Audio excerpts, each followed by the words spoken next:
ನಮಸ್ಕಾರ ಸ್ನೇಹಿತರೆ, ಸ್ನೇಹ ಲೋಕಕ್ಕೆ ಚಾನಲ್ಗೆ ನಿಮ್ಮೆಲ್ಲರಿಗೂ ಸ್ವಾಗತ. ಈ ವಿಡಿಯೋದಲ್ಲಿ ನಿರ್ಜಲ ಏಕಾದಶಿಯ ಉಪವಾಸದ ಕಥೆಯನ್ನು ತಿಳಿಯೋಣ. ಸ್ನೇಹಿತರೆ, ನೀವೇನಾದರೂ ಹೊಸದಾಗಿ ನಮ್ಮ ಚಾನಲ್ನ ನೋಡ್ತಾ ಇದ್ರೆ ಪ್ಲೀಸ್ ನನ್ನ ಚಾನಲ್ನ ಸಬ್ಸ್ಕ್ರೈಬ್ ಮಾಡ್ಕೊಳ್ಳಿ. ನಿರ್ಜಲ ಏಕಾದಶಿ ಉಪವಾಸ ಪೌರಾಣಿಕ ಮಹತ್ವ ಪಡೆದಿದೆ.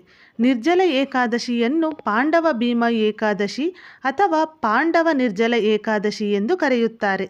ಈ ಹೆಸರನ್ನು ಭೀಮನಿಂದ ಪಡೆಯಲಾಗಿದೆ. ಹಿಂದೂ ಮಹಾಕಾವ್ಯ ಮಹಾಭಾರತದ ನಾಯಕರು ಬ್ರಹ್ಮ ವೈವರ್ತ ಪುರಾಣವು ನಿರ್ಜಲ ಏಕಾದಶಿ ವ್ರತದ ಹಿಂದಿನ ಕಥೆಯನ್ನು ಹೇಳುತ್ತದೆ. ಒಮ್ಮೆ ಭೋಜನ ಪ್ರಿಯನಾದ ಭೀಮನು ಎಲ್ಲ ಏಕಾದಶಿ ಉಪವಾಸಗಳನ್ನು ಆಚರಿಸಲು ಬಯಸಿದನು.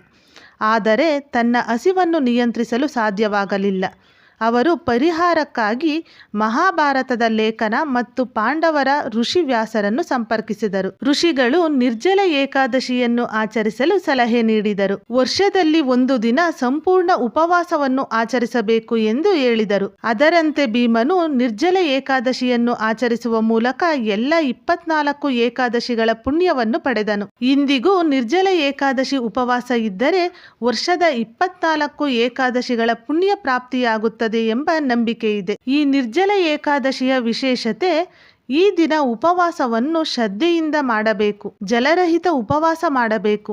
ಯಾವುದೇ ರೀತಿಯ ನೀರನ್ನು ಬಾಯಿಯಲ್ಲಿ ಹಾಕಬಾರದು.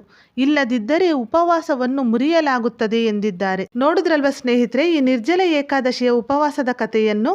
ವಿಡಿಯೋ ಇಷ್ಟ ಆದರೆ ಲೈಕ್ ಮಾಡಿ, ಹಾಗೆ ನಿಮ್ಮ ಫ್ರೆಂಡ್ಸ್ ಆ್ಯಂಡ್ ಫ್ಯಾಮಿಲಿಗೂ ಶೇರ್ ಮಾಡಿ. ವಿಡಿಯೋ ಯೂಸ್ಫುಲ್ ಅನಿಸಿದ್ರೆ ಸಬ್ಸ್ಕ್ರೈಬ್ ಆಗೋದು ಮರಿಬೇಡಿ. ಸಬ್ಸ್ಕ್ರೈಬ್ ಆಗಿ ನನಗೆ ಸಪೋರ್ಟ್ ಮಾಡಿ. ಮುಂದಿನ ವಿಡಿಯೋದಲ್ಲಿ ಮತ್ತೊಂದು ಪೌರಾಣಿಕ ಕಥೆಯೊಂದಿಗೆ ಬರ್ತೀನಿ. ಅಲ್ಲಿವರೆಗೂ ಟೇಕ್ ಕೇರ್, ಬಾಯ್.